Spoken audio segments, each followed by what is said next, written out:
So we're good to go. Everything is moving forward. Can you guys just let me know if you can see me, if you can hear me? We're getting started with today's live training, this week's live training.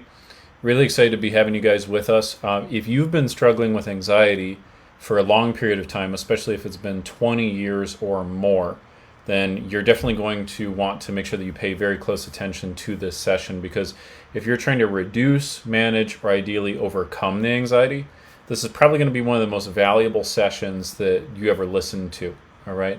And that's because in today's session, what I'm going to be sharing with you is, number one, the secret advantage that people who have had anxiety for over 20 years have to be able to master their mental health that younger people don't have. So if you've been dealing with anxiety for a long period of time, there's actually an advantage that you have to being able to overcome the anxiety that people who have had anxiety for a shorter period of time do not have. And we're going to talk through what that would be. The second thing we're going to be covering is the number one belief shift that has enabled all of my clients who have had anxiety for 20 plus years to overcome it in 90 days or less, like clockwork. And then the third thing is we're going to be covering the stupidly simple strategy that you can use immediately to really let anxiety melt off your shoulders that requires 10 times less effort than whatever current coping mechanisms you are using currently, okay? And if you can hear me, if you can see me, please let me know in the comments, just so I can make sure the tech is working appropriately. Please and thank you. Let me know. Just go ahead and let me know in the comments. I'd greatly appreciate it. And also remember, I'm going to be answering any questions that you have at the end of the content today. So if you can put any questions or comments that you have inside of the comment section, I'll go ahead and answer those a little bit later on once we get to that section. And so I see we're dealing with a tiny connection issue on Instagram. Let me try a little adjustment here. All right. I think that will hopefully fix the issue on Instagram, but we will see what happens. All right. So I'm just going to keep proceeding. And for any of you guys who have trouble with seeing us live, we'll go ahead and make sure that you get the replay as well. Okay. So why are we talking about how to make sure that you can overcome anxiety if you've been dealing with it for 20 years or more? I want to give a little bit of context on why today's lesson is so important. And that reason is, over the past 7 years, I've done in-depth interviews and consultations with 15,000 people struggling with lifelong anxiety. And out of those 15,000 people I have consulted with, I've logged over 10,000 hours of coaching sessions, helping people learn how to overcome their anxiety. And we've taken on 513 clients who've reduced their anxiety by at least 75% in 90 days. And while I definitely still feel like I've got plenty of things to learn, there are definitely certain patterns that have become incredibly clear to me. Patterns about what keeps people stuck with anxiety, patterns about what strategies truly create breakthroughs and help people finally feel relief, patterns about what causes relapses and how to prevent them, and a whole lot more. Okay, and one thing I've learned over the years is that there are multiple solutions for each type of anxiety, but certain kinds of anxiety must be treated differently in order for people to really get results. So one of the big reasons people don't get results with medications, talk therapy, or self-administered coping mechanisms is that each of those approaches are usually far too generalized. Right? They do not adequately assess and address the needs of each particular type of anxiety in many cases. So today what I want to do is I want to zoom in on a specific problem that many people struggle with, and I want to speak directly to people who have been struggling with anxiety for 20 years or more, because there are elements about your situation that are unique and have to be addressed accordingly. Okay? Now, for most people who have been dealing with anxiety for this long, it has been a part of your life since you were probably a teen or a young adult, maybe earlier. Go ahead and let me know in the comments, like at what age did anxiety start for you? That will help me make sure that I can really serve you guys at the highest level. Let me know. Okay, and as a general rule, the longer that someone has dealt with anxiety, the less likely they think they will be able to reduce it or overcome it. But this is completely dead wrong, and I'll be explaining that there are multiple reasons why that's the case here shortly. Okay, now the first reason why this is not the case is that people who have had anxiety for over 20 years actually have an advantage to achieving an anxiety recovery over those who have only struggled for a few months or a few years. So let me start with sharing what that secret advantage that people who have had anxiety for over 20 years have in terms of being able to master their own mental health, whereas people who've had it for a shorter period of time do not have that advantage, okay? Now, first, it's vitally important to know that to truly overcome anxiety, there are a few key ingredients that are absolutely necessary to get that done. In fact, there are 3 simple ingredients that the person trying to overcome the anxiety has to bring to the table in order to ensure that it happens. And there are 3 ingredients that the coach or the mentor or the leader, or the professional basically helping facilitate that, has to be able to bring to the table to make that happen as well. So let's start with the 3 ingredients that the professional has to provide. So at least this is the way we've always done it. This is the way that we teach it. This is the only way I know how to get the job done. The way to really overcome anxiety is we have to teach you 3 main things. And that is, number 1, we have to teach you how to get to the real root source of the anxiety. Not just coping with the symptoms, but really getting to the real root cause. Okay, number 2 is we have to help you learn how to retrain the brain to think positively and feel content by default in most situations. And then 3rd, we have to help you create a customized bulletproof relapse prevention plan in place in order to make sure that you can maintain good mental health for the rest of your life, even when life does not go according to plan. Those are the 3 things that the professional has to provide, or the method, whatever method you're using. If the method misses one or more of those 3 things, you're definitely going to have trouble. If you can get the method to abide by those 3 principles, then you'll generally be okay. Okay, now there are 3 things, though, that you, as the person looking to overcome the anxiety, must be willing to bring to the table. Regardless of how effective the professional or the method is, the person seeking to overcome the anxiety has to bring these to the table. They're very simple, but the anxiety will not be overcome without all 3. Now, the first, very simple and very easy, and that is that you just got to be coachable. Okay, you just got to be willing to sincerely use the skills and strategies taught to you. And there's a story that I always think of with this, where there was a man, this was all the way back in the time of the Buddha, and there's a man who goes and he's wanting to seek advice from the Buddha, but the man gets in front of the Buddha and he starts talking over and over and over again about what he thinks is his problem. And he keeps going over and over it again, and the Buddha just sits there very quietly. And after about 15 minutes, the man finally shuts up and says, well, Mr. Buddha, sir, what do you think? And the Buddha takes a cup and he goes to fill it, and he fills it until it's all the way full, and then he keeps filling it. And the guy goes, sir, it's already full. You don't need to pour any more in. And the Buddha said, exactly. You're already coming to me with a completely full cup. Therefore, there's no way I can fill you anymore. And so basically, if you come into any type of methodology to try to get your mental health figured out, to try to overcome your anxiety, but you believe that you know the source of your problem, you know what the real problem is, then you might have trouble. You got to be open-minded, right? And so what you've got to be able to do is come into this process with an open mind, with an open cup, be willing to receive new input, okay? The next thing that we want to do is the second ingredient you've got to be willing to bring to the table to make sure you really can overcome anxiety is you've got to be able to have a willingness to consistently apply the right conditioning strategies to train the brain properly. And notice I said conditioning strategies, not coping mechanisms.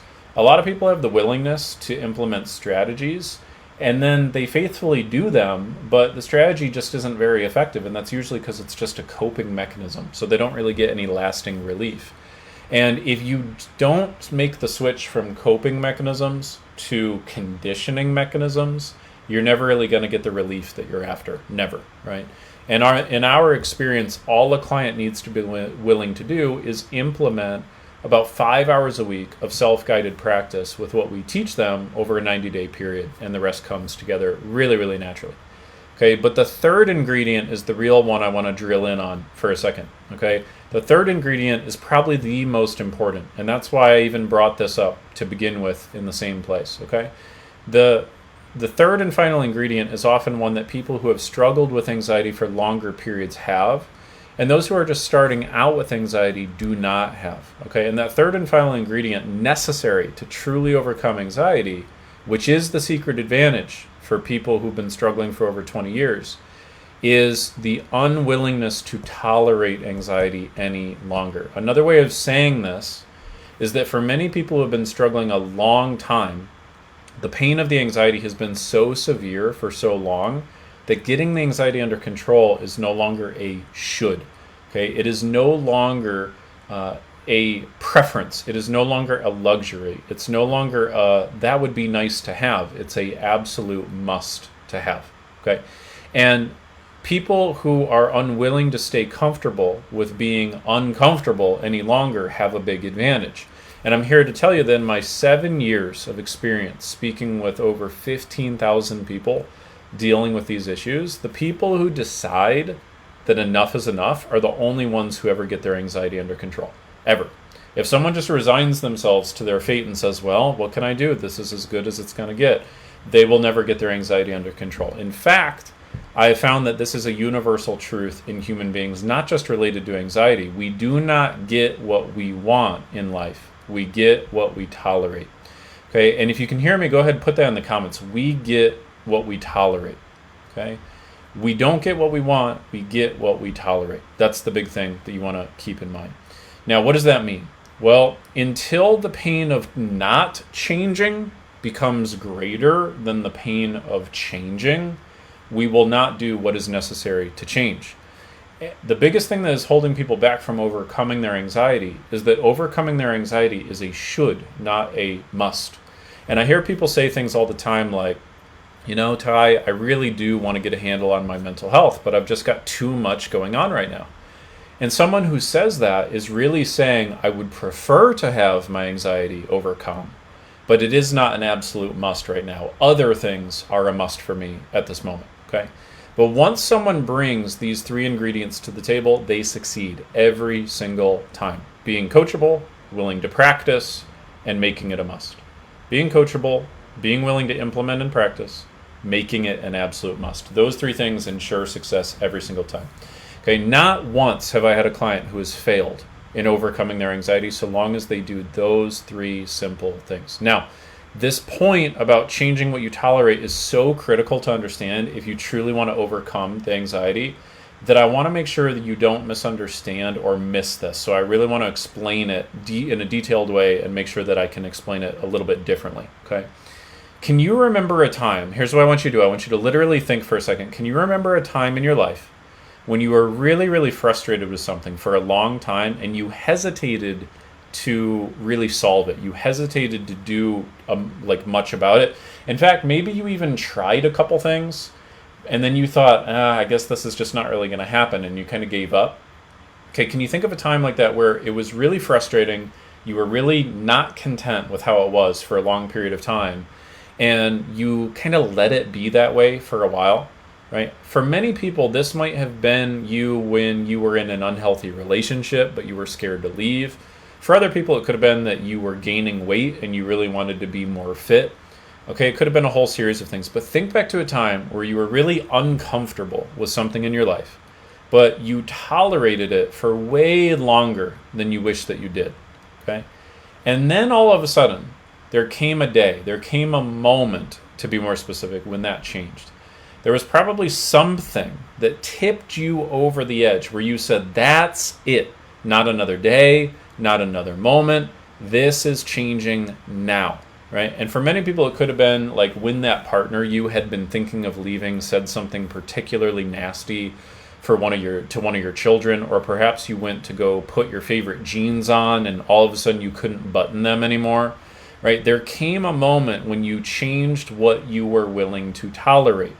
Okay, now hear me very, very closely and don't miss this, because this is critical if you really want to overcome anxiety. The moment that your life changed for the better was when you decided that you were no longer willing to tolerate the old frustrating circumstances and the old pattern of thinking, the old pattern of feeling, the old pattern of emotion any longer. You decided, I am not willing to put up with this. I am not willing to tolerate this any longer, okay? And there was a moment like that. Go ahead, let me know in the comments, what was that moment for you, right? What was the moment when you decided that you were going to make a really, really substantial change? Was it a weight loss thing? Was it around your mental health. What was it? What was that thing where you said, okay, that's it, enough is enough, and it became a real breakthrough for you, and you finally broke off from that and decided to do do something crazy, right? Make a change, I should say, okay? Now, this is what I mean when I say that we all get in life what we tolerate, not what we want. The level of physical fitness that you have in your life right now is a reflection of what you tolerate, not what you want. Some people tolerate being 100 pounds overweight even when they don't want to be. Some people tolerate being 5 pounds overweight, and as soon as they get close to that, they immediately say, nope, I'm 6 pounds overweight, not going to do it. I'll handle being 5 pounds overweight, but that is it. Once I'm 6 pounds, nope, that's it. I'm cutting out the sweets. I'm getting back on the treadmill. I'm doing whatever it is. I see Melissa says quitting smoking and eating better. That's a really good example, right? So really, really good. So the same is true, by the way, with our relationships. We do not get the quality of relationships that we want. We get the quality of relationships that we tolerate. How many of you can relate to having tolerated being treated a particular way for way too long, and you put up with it for way too long, and then all of a sudden you decided, I'm not going to be willing to be treated like this anymore. I will not tolerate it anymore. Okay. I see Jennifer put something in the comments here. My moment my life changed was when my abusive husband said something really nasty. I'm not going to read that out there, but yeah, that makes sense, Jennifer. Leaving a toxic relationship, I see. Ashley says, Patrick says letting go of the past. Starla says trying to save everyone while sacrificing my own mental health. Yeah, so you guys all can relate to this, right? You stay in a situation you don't like, it's uncomfortable, it's painful, until you decide you're not willing to tolerate it anymore. Now, what does this have to do with overcoming anxiety? We'll get to that in just a second. The same is true with our finances, and the same is also true with our mental health. Now, don't get me wrong. It is not that only changing what you tolerate is required. There are steps and a series of steps and tools that you need to overcome anxiety too. You need the right strategy. You need the right tools. You need the right accountability, okay? That's what you need. But if you have decided that you are no longer willing to tolerate being a certain weight, you will find the path that works for you to get the desired results. If you decide you are no longer willing to tolerate your current quality of relationship, you will find a way to either step up in the relationship and make it better or step out. Okay? If you decide you are no longer willing to tolerate anxiety running your life, you will find a way to overcome it. Because when it is an absolute must, you try a thing and maybe it works, maybe it doesn't. And if it doesn't, you try the next thing and maybe that works, or maybe it doesn't, and then you try the next thing. Because for you, if it's a must, you will keep going until it gets done. That's what it means to make it a must. And the thing that holds most people back is that they have been unsuccessful with the strategies that they have already tried. And so they prematurely conclude that recovery is not possible for them. Let me say this again, because I guarantee you this applies to most of you. The thing that truly holds people back from overcoming anxiety is not that they cannot overcome the anxiety. It is because they tried to overcome the anxiety a couple of different ways based off of the current information and knowledge that they knew about how to address it. And they did not find the right set of strategies or tools to truly get the results that they wanted. And once they tried 2 or 3 things, they said, well, that's it. And it's called learned helplessness. It's when we falsely conclude that we cannot get a desired result. And so then what we do is we start to tolerate far less than we deserve to. Can you guys relate to this? Just go ahead and put yes in the comments, please, if you've ever been in this state, because I know that this has been a place many of you have been in, okay?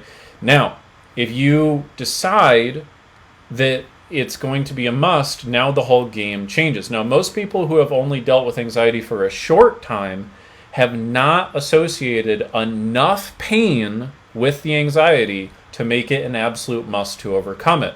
Many of them have, but not most. And to be clear, there are still plenty of people who have struggled with anxiety for over 20 years who are still making it a should, not a must. Okay? Now, whenever I speak with people who have had anxiety for over 20 years and they've just gotten comfortable being uncomfortable, I will ask them a few questions that typically help them raise their standards very quickly and create that initial breakthrough where they change what they're willing to tolerate. And I want you to reflect on these questions as well, because if you've been in this similar kind of cycle I was just talking about, where you tried for a while to get the anxiety under control, and then you didn't really get very successful, and so you stopped pushing, you stopped trying, and you're not really giving it your all, you need to listen very closely to what I'm about to tell you. Or I'll tell you another example. If you're putting something else in front of your mental health right now, like if you've got the cart before the horse, thinking like, well, I need to get my finances under control and then I'll take care of my mental health. The reason why your finances are not under control is because your mental health's not under control. Okay? Or, well, my relationship is so bad right now that I'm not going to be able to focus on my mental health. The reason your relationship is probably bad is because your mental health is not doing well. Right? So people get their priorities backwards all the time on this. And so here's the thing that I will ask somebody who has been tolerating lower mental health than they deserve, okay? I will usually ask them first of all, how many years have you been struggling with anxiety? And put these answers in the chat for me, guys. How many years have you been struggling with anxiety? Number one. That's number one, okay? And just think about that and put it in the chat. Number two, what has it cost you? This is what I'll usually ask somebody who's been dealing with anxiety for over 20 years and their internal standard is not high enough, right? Because I'm trying to coach them into that mode. So I'll ask them, what has it cost you? And usually what people will do is they'll respond with something really, really, really quick. They'll be like, oh, it's cost me everything, or oh, a lot. And they'll kind of joke about it and like laugh it off.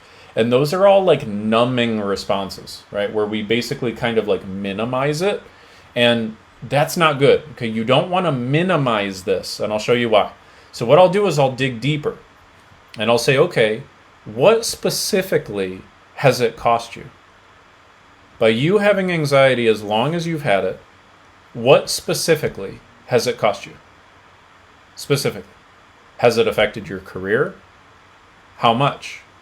How much do you think you would be earning if you didn't have anxiety weighing you down in your career?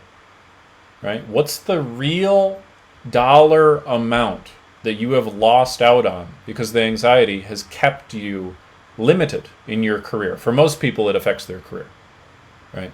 It's pretty tough for it to not affect your career. I'll ask them, how much will you continue to lose over the next 10, 20, 30 years if it's not handled, right? And the reason I ask these questions, I want to be very clear, is not to be an asshole. The reason I ask these questions with a brand new client or when I'm trying to get somebody to raise their standards and realize it is possible for them to overcome their anxiety is this. This is why. It's because I know how the human brain works. And I know that the only way the person I'm speaking with, including you guys right now, will ever get the mental health that you deserve is if you associate enough pain to keeping things how they are. This is why, by the way, guys, let me have you write this down, because this is a huge, huge, huge breakthrough I had years ago when I was working with people on these issues. I want you to remember this for as long as you live. Okay? The reason why you're not making the change in your life right now is because you believe the pain of changing would be more difficult than the pain of staying the same. I'll say that again. If there's a change you've been wanting to make in your life, but you're not making that change, it is quite simply because you currently, in your brain, associate more pain to changing than you associate to not changing. Okay? So even though you don't like how it is right now, you're willing to tolerate how it is right now. So you've got to raise the pain level. You've got to be able to go, holy cow, if I stay how it is right now, how much is that really, really going to cost? What is that really going to cost me? And once you raise that pain level high enough, you go, holy shit, I am not willing to tolerate this anymore. And that's how you create what we call threshold. And threshold is when changes actually occur. It's the only way a human being ever changes their life, is if they associate more pain to not changing than to changing. That's what will create the actual change in your life. So sometimes the thing we have to do with ourselves, or the thing I have to do as your coach, is I have to help you associate a high enough level of pain to not changing so that way you change. Does this make sense to you guys? Because if you numb yourself out, by the way, this is what most people do. They numb out. They watch TV. They zombie scroll. They drink. They take drugs. they go, oh yeah, it's fine. Or they like minimize it. They go, oh yeah, well, I'm just a worrywart. I'm just an anxious person. Yeah, I've had anxiety attacks 30 years. What are you going to do? They minimize it. And when you minimize it, what that's basically doing is just putting like a Band-Aid on a bullet wound. And you're going, see, look, it's not that bad. It's okay. It's all good. That's a freaking bullet wound, right? If you've had anxiety for over 20 years, that's a bullet wound. That is deeply, deeply, deeply impacting your quality of life. And we've got to get you to a spot where you raise your standards and say, hell no, I'm not tolerating that anymore. Okay? So I'll ask people, how much has it affected your career? How much have you just lost financially? Right? A lot of people who deal with significant anxiety, they go on unemployment or disability, or they at least just don't get promoted, right? They don't really go for the job they really want. They stay in a job they hate, right? So what has it really impacted you literally just from a financial standpoint? Probably a big amount. Then what I'll ask is, how has the anxiety impacted your relationships? How much closeness has it cost you? How many moments of intimacy, connection, love has it cost you? Because you didn't feel safe enough, you didn't feel comfortable enough, you didn't feel okay going out in public, you didn't feel okay going out on the date, you didn't feel okay going out and being with those people that you wanted to be with. Even though you never intended it to hurt anyone, what pain has it caused the other people that you love? And what will be the costs in the area of relationships if things don't change? What will be the cost if it doesn't change? Now listen closely to this next part, because this is where you can truly elevate your own mental health like you've never done before, especially if you've had anxiety for several years, many, many years. Now every person has a different threshold. By threshold, what I mean is a trigger point, like the point at which they will not allow it to be crossed. Okay, so for example, for many people, it's their children. So they're totally fine to stay anxious or overweight or broke or in an abusive relationship so long as they are the only ones suffering. But as soon as I ask them, wait a minute, how is this impacting your kids? And they realize that by not dealing with the real issue, it is affecting the very thing that they refuse to be affected, that's when they'll make a change. They'll go, okay, I was willing to deal with the consequences of anxiety until now I realize it's affecting my kids, and I will not allow that to happen. And sometimes it is affecting the people we love. We're just kind of numbing ourselves. We're blinding ourselves to it. Another example would be physical health. Okay, I had a client once who refused to lose weight, even though she very much wanted to. And I asked her one day, what's going to happen if you maintain these eating habits for the next 10 years? And she already knew the answer. The doctors had already told her that she would be at a huge risk for heart disease or stroke. And that's what made her finally decide to change. She was okay with feeling lethargic and not feeling secure in her body. She would tolerate that. She didn't like it, but she tolerated it. She tolerated being overweight, but she was not willing to tolerate getting heart disease or a stroke. You guys follow me? So you have to tap into what it is that you are not willing to tolerate. And people who have had anxiety for over 20 years have more pain to tap into. And that is a good thing. That doesn't sound like a good thing, but it is a good thing. It's a resource. You just have to know how to use it. So people who've dealt with this issue are best served to ask themselves the following question. What has it really cost me by not dealing with this anxiety? By presuming that I cannot overcome this anxiety, what has that cost me? By having tried to overcome the anxiety, but then given up prematurely, what has that cost me? And then more importantly, what will it ultimately cost me if I don't find a way to change that? Okay? Now, I know it can seem cruel. I know this line of thinking can almost feel like cruel, right? But I want you to feel very clearly that my sincere belief is that to truly help a person, you must actually do what is necessary to get them to get what they want in their life. Like, if someone is in a burning building and they're asleep in that burning building, you don't just go into the burning building and refuse to wake them up because they wouldn't like being woken up. Would you do that? Because it would be unpleasant to wake up? No, you would save their freaking life. You'd go in there and slap them on the face if you have to and drag them out. And what if there's somebody who says, no, leave me alone. I don't want to come out. No, you'd grab them, throw them over your shoulder, and pull them out of the burning building. And sometimes we have to do that to ourselves. Sometimes we have to realize that we've been the one being resistant to making a change, and we've got to overcome that resistance. And so if there was something I had always wanted in my life, but I had gone without it forever, and I felt incredible pain as a result, I would be thrilled and happy to have someone come by and stick their finger in my wound so that way I realize, holy cow, this is a bullet wound I got here, not just like a Band-Aid issue. I'm bleeding out. Like, I'm bleeding out right now. This person just helped me realize I'm bleeding out. I got to solve this. I got to heal this damn thing. I got to get some stitches. And I can't put it off any longer. And I've had coaches who've done that, or mentors or leaders, or, your parent or whatever, right? We all need people who do that. So I hope that in a way I can help you confront the pain that you've been numbing so that you can actually heal the pain. That's what's necessary. And this, my friends, this is what I want you to realize. This is your secret advantage. If you've had anxiety for a long time, the longer you have had anxiety, the more pain you have experienced. And the more pain you have experienced, the more potential fuel you have to get yourself to actually raise your standards. So long as you don't just numb the pain out. So long as you actually focus on the pain of not changing and realize that it is far greater than the pain of finding your own path to recovery, that's going to be the key. All right. Now it's time to shift gears. Time for me to share with you the number one belief shift that has enabled all of my clients who had anxiety for 20 plus years to overcome it in 90 days or less, like clockwork. Okay. So if this is making sense, by the way, if you guys are getting some value out of this, please let me know in the chat. Can you just put yes or value? The word value would be great. If you can let me know, is this valuable to you? It would be very, very helpful. Okay, and stick with me. I still got a lot of good stuff coming for you today. All right, so the next thing is we're going to be covering the number one belief shift. If you've had anxiety for over 20 plus years, that you got to have, and that if you do this shift, then this will enable you to actually overcome the anxiety. Now, to illustrate this, I'm going to share a story. I've gotten permission from a client to share this story. I'm going to keep her name confidential. Okay, and I'm gonna call her Amanda, even though her name's not really Amanda, but she's given me permission to share the story.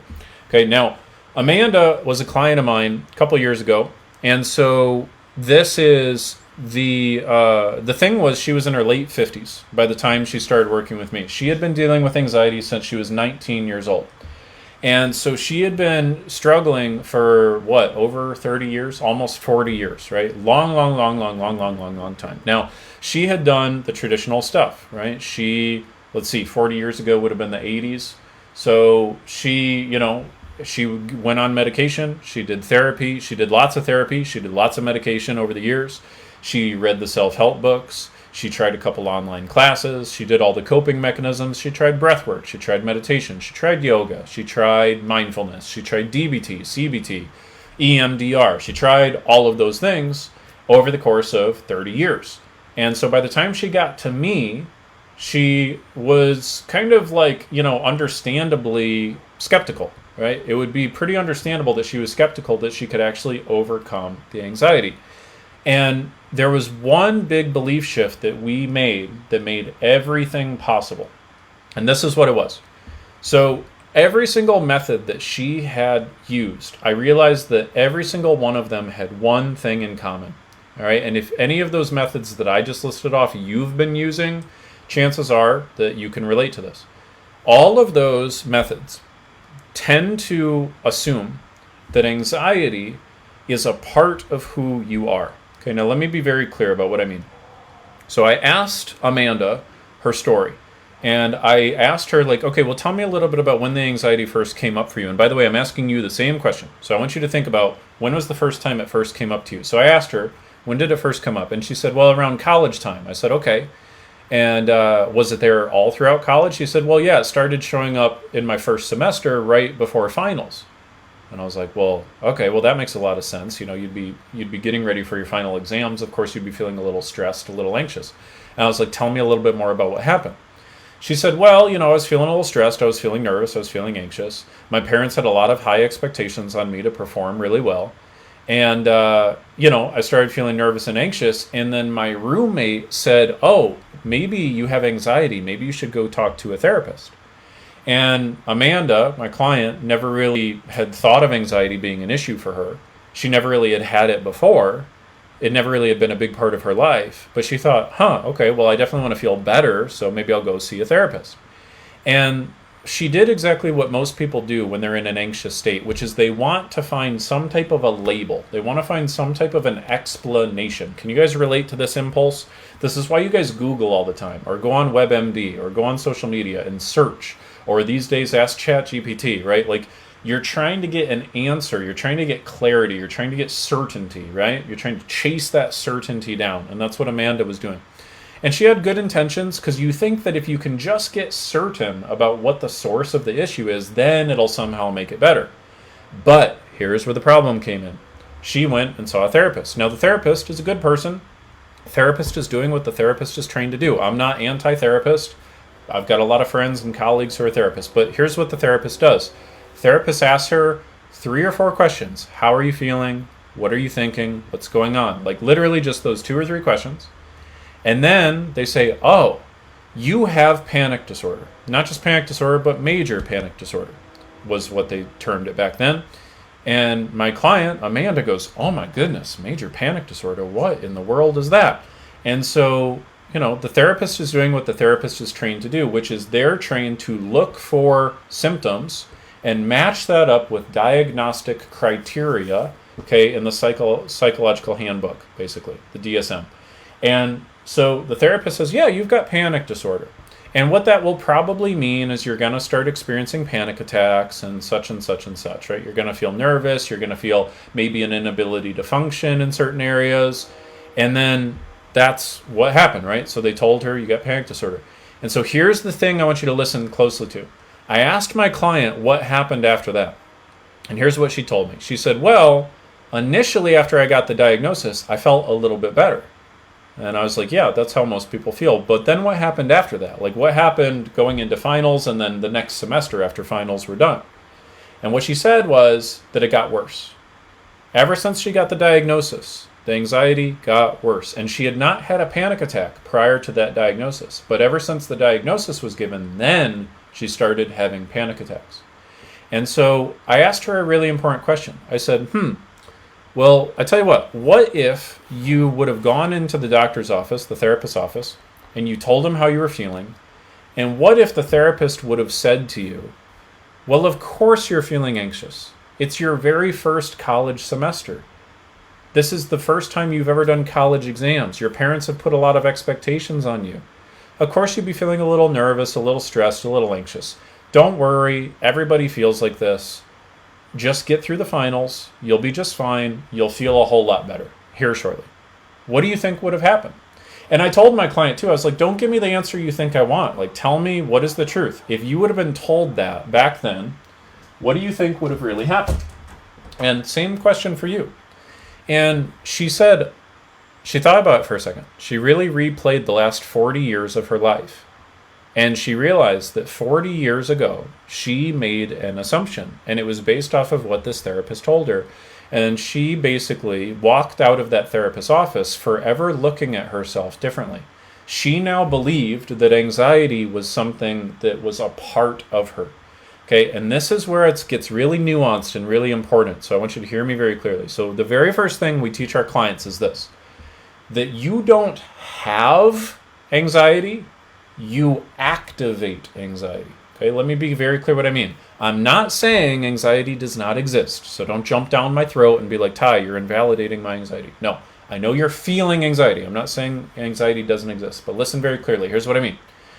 You don't have anxiety. What I mean is, like, people think of anxiety basically like COVID or smallpox or cancer. Like, oh, I have it. It's in me. It's somewhere in my system. I have it.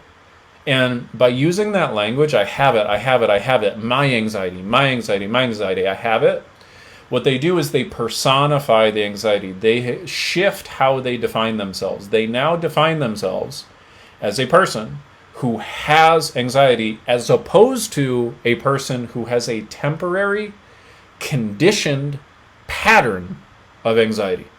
Big difference. Big difference between thinking I have a permanent diagnosis and disease, and this is a part of who I am, and this will be a part of who I am for the rest of my life, and the truth. The truth is, no, anxiety does exist, but anxiety exists as a conditioned, automatic pattern in the brain That doesn't mean it doesn't exist. It means that it can be changed. It does exist, but it can be changed.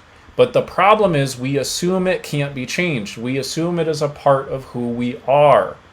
And so what my client did unknowingly was she walked out of that therapist's office going, oh my gosh, I have panic disorder.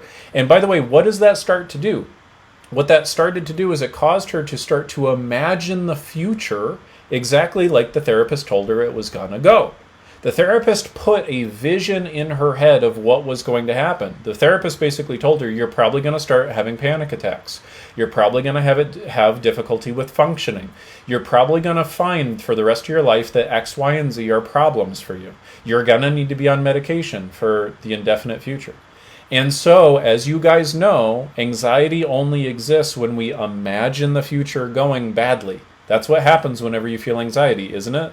You start to imagine some moment out in the future going badly. And this is what we call the self-fulfilling prophecy of anxiety. So what she did was she started to imagine herself having panic attacks. And lo and behold, a week later, she had a panic attack. Once she had her first panic attack, her level of certainty that she would have another one got even higher. And so now she goes, oh, well, I have panic disorder and I just had a panic attack. So she started to imagine having another panic attack. And the imagining of having a future panic attack is what caused more panic attacks. Does this make sense to you guys? Okay, this is called the self-fulfilling prophecy of anxiety. Never forget this for as long as you live. And so what we tell ourselves to expect is what we tend to get. We tend to get the life that we expect, not the life that we want. When we expect to have anxiety, we get anxiety, even though we don't want anxiety. All right? And that's what we don't want to happen. We have to break that cycle. So how do we break that cycle? Well, here's what I did with my client. Here's what I told her. I said, look, I want you to make one change in how you talk about your anxiety going forward. And she said, okay, cool, I'm down. What do I need to do?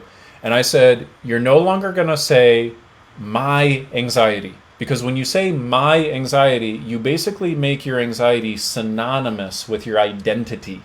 And when you make your anxiety a part of who you are, what you're doing without intending to is you're defining your problem in unsolvable terms. And we feel anxiety in direct proportion to how few choices we think that we have. So when I tell myself, my anxiety, I've had anxiety for 30 years, I have it, I'll have it for the rest of my life, is basically what we're convincing ourselves of. We feel trapped, which is the very thing that makes us feel anxious. So I said, look, instead of saying my anxiety, I want you to make one shift, and that is call it my old anxiety pattern. Can you guys put that in the chat, someone please? My old anxiety pattern. So instead of saying my anxiety, say my old anxiety pattern. Why am I having her do this? And I've done this hundreds of times with clients and it always gets me a good result. Now, why? Why would that one little change make a difference? Because when you call it my anxiety, what you end up doing is, as I said, defining it in unsolvable terms. You make it feel permanent. Okay, and permanent is one of the biggest delusions that we tell ourselves that makes us feel deeply anxious or depressed. The assumption that we're going to have anxiety long term is what creates anxiety, folks. Okay, the assumption that anxiety will persist long term is what creates more anxiety. So when you change it to be my old meaning in the past, my old anxiety pattern, you're now defining the problem as on its way out, like it's in the past. It's my old pattern. Even if it's still something you're dealing with currently, you want to call it your old pattern because it helps your brain feel a disconnect from the pattern. You go, oh yeah, that's my old pattern that I had when I was a teenager, but I'm moving through it. I'm overcoming it. I'm working on it, right? And then we call it a pattern because first of all, that's exactly what it is. I've had clients who are in their freaking 80s. They've had anxiety for 60 years. And they can still overcome the anxiety once they start to look at it as a pattern. And so that's what you got to do. When you view it as a pattern, you all of a sudden are defining it as a solvable problem. That's great.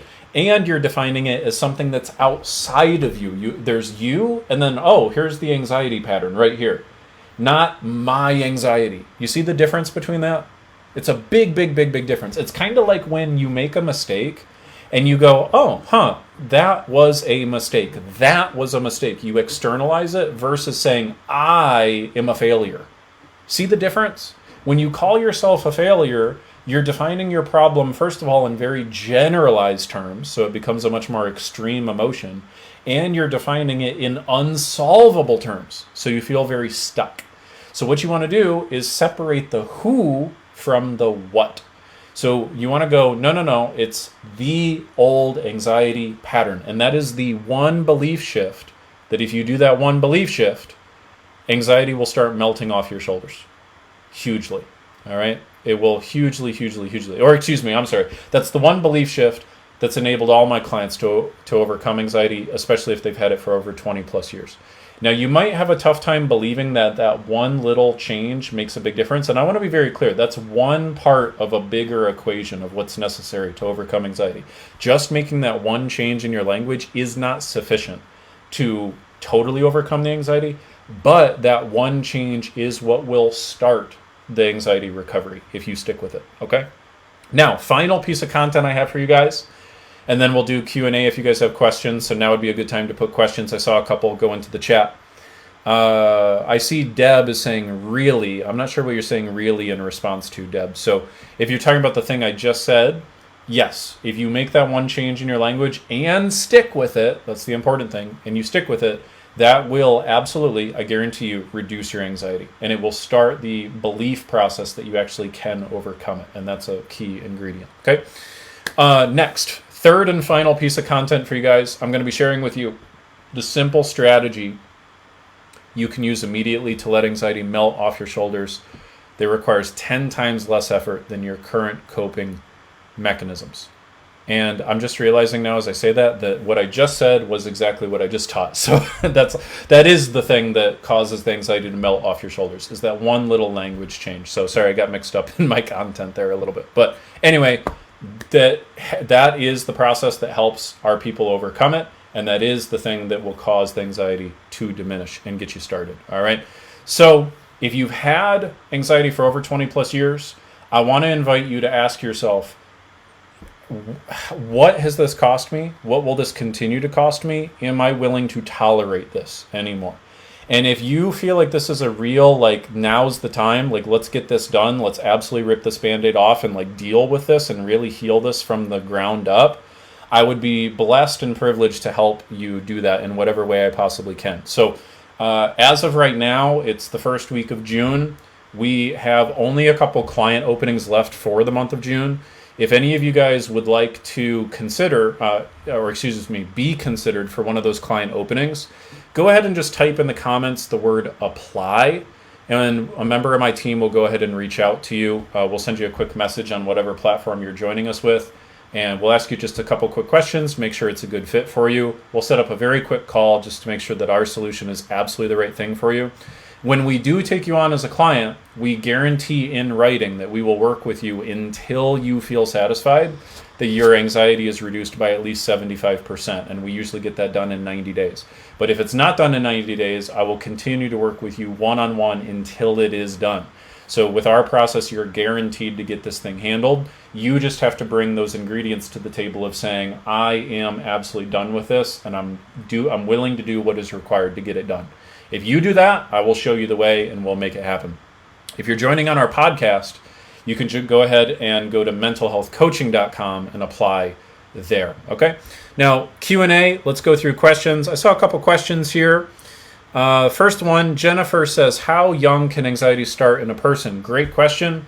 Jennifer, usually it starts between ages 8 to 12 is usually when it starts. If it's going to start in childhood, is usually when it develops. If it doesn't start then it will usually happen in response to some type of significant emotional event, like a car crash, a death in the family, a diagnosis of a health issue, something of that nature. So those are the two primary sources where anxiety comes from. People who tell me, I've had it ever since I was born. No, bullshit. That's not true. No one comes out of the womb with anxiety. Your parents may have told you that, like, you were always an anxious kid.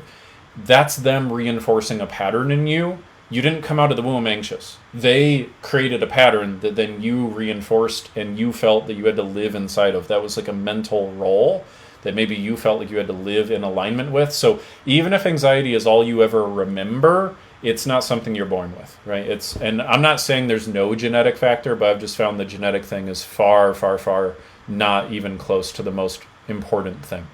Okay, let me see if there's other questions here. I really love the comments, guys. Thank you so much for letting me know everything was valuable. I see that on Instagram we had a bad connection. I'm sorry, guys. We'll make sure we get you guys the replay. And yeah, if you guys want to apply to be a client, go ahead and put apply in the questions. Oh, I see one final question. Deb says, even though I'm almost 65, it will still work if I'm consistent. Yep, so Deb, I don't know if you joined us late, but there are 6 total ingredients you need to overcome anxiety. 3 that the client brings to the table, 3 that the coach has to bring to the table. The 3 that the coach has to bring to the table is number 1, I have to teach you how to get to the real root cause of the anxiety. Number 2, I have to help you learn how to train the brain to think positively and feel content by default. Number 3, I have to help you build a customized relapse prevention plan and make sure that you implement it. The 3 ingredients you have to bring to the table are A, be coachable. Implement and try every single thing I teach you at least once so we can see what works. 2, apply the system consistently over a 90-day period, which only takes about 5 hours a week for 90 days. And then after 90 days, it takes about 10 minutes a day. 3rd, make this an absolute must. I've never had a client who's been unsuccessful so long as they do those 3 things. So hope that answers. All right, guys, that's it for today. If you want to apply to get our last couple spots for a client in June, put the word apply. This will probably be the last week that we're taking applications. We'll see how it goes. But thanks for joining us, guys. See you next week. See ya. Bye.